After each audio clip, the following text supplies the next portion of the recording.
네, 안녕하십니까. 블로그 운영자들을 위한 원희의 블로그 이야기입니다. 매일같이 블로그 운영자들을 위해서 유익한 정보들을, 블로그에 대한 유익한 정보들을 하나씩 올려드리고 있는데요. 요즘에는 이제 기본적인 블로그 기초에 대해서 아직 이해를 못 하시는 분들 때문에 블로그를 만들고 꾸미는 것들에 대해서 매일같이 올려드리고 있습니다. 저번 시간에는 블로그 카테고리를 만드는 방법에 대해서 설명드렸는데요. 오늘은 그 만들어진 카테고리에 대해서 하나하나 세부적인 설정을 해야 되는데 어떻게 설정을 해야 할 수 있는지 그 세부 설정법에 대해서 알려드리도록 하겠습니다.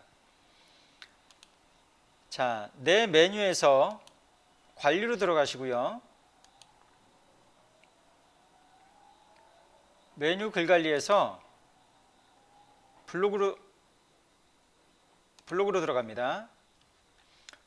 그러면 저번 시간에 이렇게 이 부분에서 이제 카테고리를 만들 수 있었죠. 잠깐만요. 제가 화면 확대 프로그램을 좀 켜야 될 것 같습니다. 자, 이 부분에서 이제 카테고리를 만들었는데요. 자, 이렇게 만들어진 카테고리를 각각 하나하나 이 옆에 부분처럼 이렇게 설정을 해야 됩니다. 공개를 어떻게 할 건지, 주제는 어떤 주제를 다루고 있는 카테고리로 설정할 건지, 그 다음에 어떤 식으로 이렇게 보기를 블로그용으로 세팅할지 앨범용으로 세팅할지를 각각 카테고리 하나씩 눌러가면서 여기에 있는 부분들을 다 설정을 해야 되는 거죠. 하나의 카테고리만 설정하면서 한번 보여드리도록 하겠습니다.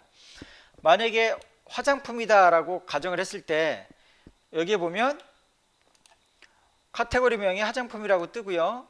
공개 설정에 여기 카테고리 옆에 포스트 수를 표시할 거냐 표시하지 않을 거냐, 여러분들이 카테고리가 있으면 그 카테고리 옆에 내가 몇 개의 게시글을 썼는지 그 카테고리 안에 해당 숫자가 나오는데 여기에 체크하면 나오고 체크하지 않으면 나오지가 않습니다. 기존의 블로그 포스팅 숫자가 별로 없으신 상태에서는 체크를 안 하시는 게 좋을 테고요. 어느 정도 이제 블로그에 컨텐츠들이 모아졌다 그러면은 이제 수월하게 네티즌들이 알아볼 수 있도록, 그 다음에 관리하기 편하실 수 있도록 이렇게 V 체크해 놓으시는 게 좋습니다. 그리고 그 해당 카테고리에 글을 쓴 것들을, 그 게시글을 공개할 거냐 비공개로 기본 설정을 할 거냐, 당연히 공개로 해야 되겠죠. 비공개로 한다 그러면 노출이 되지 않습니다. 다시 주제 분류해서 하지만 만약에 특별히 제가 비공개로 써야 될 카테고리가 있다. 예를 들어서 제가 어떤 논문을 쓴다거나 아니면은 책을 내기 위한 어떤 원고를 계속 작성을 했을 경우에는 지적 재산권이 저한테 있고 이게 공개되면 안 되기 때문에 책이 출판되기 전까지는요. 근데 비공개로 작성을 해야 되겠죠. 그런 특별한 카테고리가 아니고서는 다 공개로 설정을 해 놓으셔야 됩니다. 자, 주제 분류는 해당 카테고리가 어떤 주제를 다루고 있는지, 자, 예를 들면 화장품이다. 화장품을 선택했으면 주제, 이 화장품은 어떤 주제인지 이 옆에 화살표를 눌러보시면 이렇게 창이 나옵니다. 이 중에서 화장품은 어떤 게 될까요?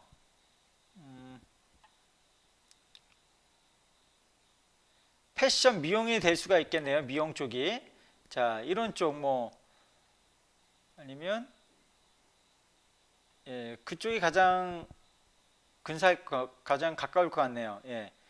이런 식으로 해서 해당 각각의 카테고리에 맞는 그런 어떤 주제 분류를 해놓으면 아무래도 검색 엔진이 이 화장품은 이런 류에 속한 거구나라고, 이런 주제를 다루고 있는 카테고리구나, 이런 식으로 이해할 수 있기 때문에 좀 더 유력하지 않을까 생각을 해봅니다. 자, 그 다음에 글 보기입니다. 글 보기는 해당 카테고리에, 화장품이라는 카테고리에 게시글을 적었어요. 그러면은 여러 개의 게시글이 쌓이면서 그 쌓여있는 게시글을 블로그형으로 보여줄 거냐 앨범형으로 보여줄 거냐 이겁니다.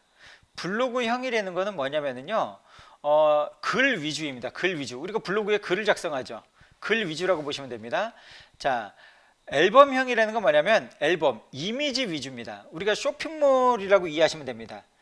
쇼핑몰에 어떤 페이지를 들어가면, 카테고리에 들어가면 각각의 어떤 게시글들이 하나의 대표 이미지만 딱 보여지게 되죠.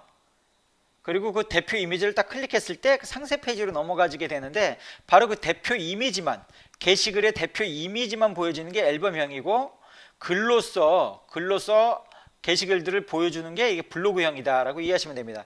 좀 어려운 것 같으니까 제가 한번 보여드릴까요? 자, 이런 겁니다. 제 블로그, 또 다른 블로그인데요. 이 블로그에서 만약에 여기서 블로그형을 먼저 보도록 하겠습니다. 블로그형은 글로 표현된다 그랬죠? 자, 이렇게 봤더니 그동안 작성된 많은 게시글들이, 이렇게 많은 게시글들이 글로 보여지는 겁니다. 몇 월 며칠 날 해서 이렇게 글로 보여집니다.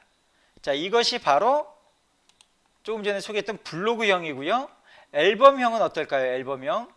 앨범형은 이거하고 다르게 하나의 카테고리를 눌렀더니 각각의 게시글이 이렇게 대표 이미지 하나로만 보여지는 겁니다. 각각의 게시글이 대표 이미지 하나로씩 이렇게 보여지는 거죠. 이 이미지를 누르면 이 게시글, 3월 19일 날 작성된 이 게시글로 넘어가지게 되겠죠. 마치 쇼핑몰과 같이 이렇게 보여지는 겁니다. 자, 이런 형태가 바로 블로그형이냐 앨범형이냐의 기준인데, 보통은 앨범형에다가 체크하시는 게 이미지로 보여지는 게 좋겠죠. 특별한 그런 카테고리가 아니고서는, 꼭 글이 중심이 되는 카테고리가 아니고서는 앨범형으로 보여지는 게 좋습니다. 자, 목록 열기와 목록 닫기는 뭐냐?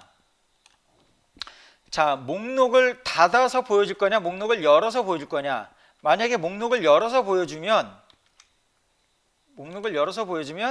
몇 줄로 해서 보여줄 거냐, 10줄이냐 15줄이냐 이런 식으로 이제 표기되는 겁니다. 목록 닫기로 할 거냐, 목록 열기로 할 거냐, 열기로 했으면 몇 줄로 보여줄 거냐. 자, 이게 무슨 말씀이냐면요, 해당 카테고리를 눌렀을 때 예를 들어서 제가 만약에 예를 들어서 리뷰 체험입니다. 그랬을 때 이런 식으로 딱 열려서 보여주죠. 예를 들면 블로그를 딱 눌렀는데, 블로그를 눌렀을 경우에는 이렇게 제일 위에 뭐가 나오죠? 제목이 나옵니다. 제목. 그렇죠. 그리고 본문 내용들이 나옵니다. 그런데 맨 위에 제목이 나와야 되는데, 제목 위에 그 전날 작성했던 게시글들이 이렇게 목록들이 보여지는 겁니다. 몇 월 며칠 날 무슨 글, 몇 월 며칠 날 무슨 글을 해가지고 이렇게 제목들이 보여집니다. 이렇게 목록이 저는 10줄씩 보여주고 있죠. 보통은 목록 닫기라면 이렇게 목록이 닫혀져서 보여지는 겁니다. 그래서 바로 제일 위에, 블로그를 누르면 바로 제일 위에 이렇게 공지사항, 그 다음으로 공지사항이 없으면 바로 제목이 제일 위에 올라가지는 거죠. 근데 목록 열기를 해두었으면 이렇게 목록이 열려서 보여지는 겁니다. 아무래도 목록 열어놨으면 페이지 뷰가 그만큼 더 상승한다라고 이해하시면 됩니다. 사람들이 해당 게시글을 읽기 전에 나 이 글을 다 읽고 나서 요 글을 한번 읽어보고 싶다, 아니면 저 맨 위에 있는 요 게시글을 한번 읽어보고 싶다라고 생각할 수 있겠죠. 그래서 한 사람당 페이지 뷰가 더 늘어날 수가 있는 것입니다. 그것 때문에 될 수 있으면 목록 닫기보다는 목록 열기로 해두시고, 보통 한 5줄이나 10줄 정도로 이렇게 체크해 놓으시는 게 좋다고 생각합니다. 카테고리 정렬은 저번 시간에 배웠습니다. 하나의 카테고리를 누르고 위로 올라가죠. 아래를 누르면 카테고리가 아래로 이동됩니다. 이렇게 위치를 선택하는 거고요. 카테고리를 접기 할 거냐 펼치기 할 거냐. 자, 이거는 무슨 말씀이냐면, 여기에 해당 보면은 하위 카테고리가 있고 대표 카테고리가 있습니다. 대 카테고리, 소 카테고리가 있죠. 대 카테고리 화장품 안에 스킨과 로션이라는 소 카테고리가 있습니다. 근데 대 카테고리 옆에는 이렇게 삼각형이 있죠. 이 삼각형을 닫혀서 여기에 있는 하위에 있는 소 카테고리를 이 안에 안 보이게 할 거냐, 보이게 할 거냐, 이 차이입니다. 예를 들면 이런 것이죠.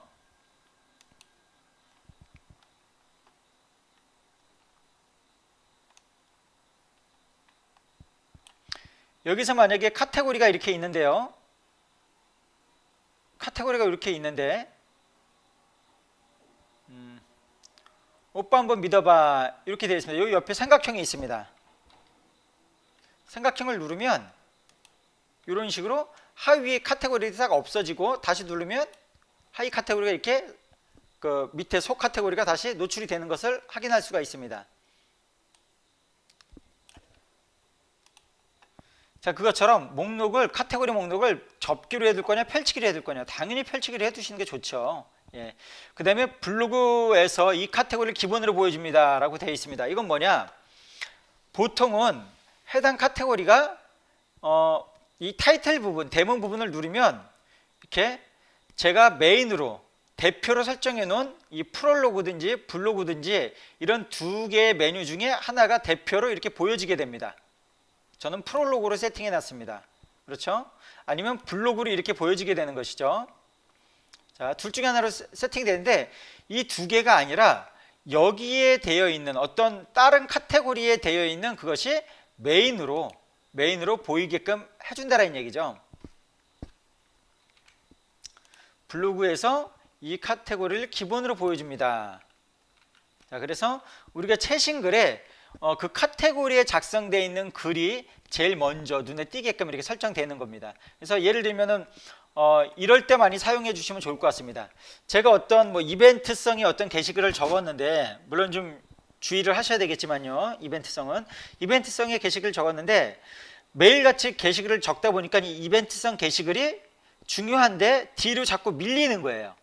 밀렸을 때 그 게시글이 있는 카테고리를 설정을 해서 대표 카테고리를 보여준다 그러면 그 게시글이 계속적으로 최상단에 이렇게 계속적으로 고객들한테 방문했던 사람들한테 이렇게 노출이 될 수가 있는 것이죠. 자, 그랬을 때 이렇게 사용하고, 특별한 이유에서는 이건 굳이 사용할 필요가 없습니다. 카테고리든지 블로그를 가장 메인으로 이렇게 설정하는 것이 가장 기본적인 거기 때문에 가장 좋다고 생각합니다. 이건 특별한 이유가 아니고서는 사용해 줄 필요가 없죠. 자, 그렇게 각각의 카테고리가 다 설정이 마치셨다면 그 다음에 확인 버튼을 눌러서 이 설정을 이제 정상적으로 세팅을 하시면 마무리가 되는 것입니다. 자, 지금까지 블로그 운영자들을 위한 원희의 블로그 이야기, 오늘은 네이버 블로그 카테고리에 대해서 세부 설정하는 방법에 대해서 안내를 드렸습니다. 감사합니다.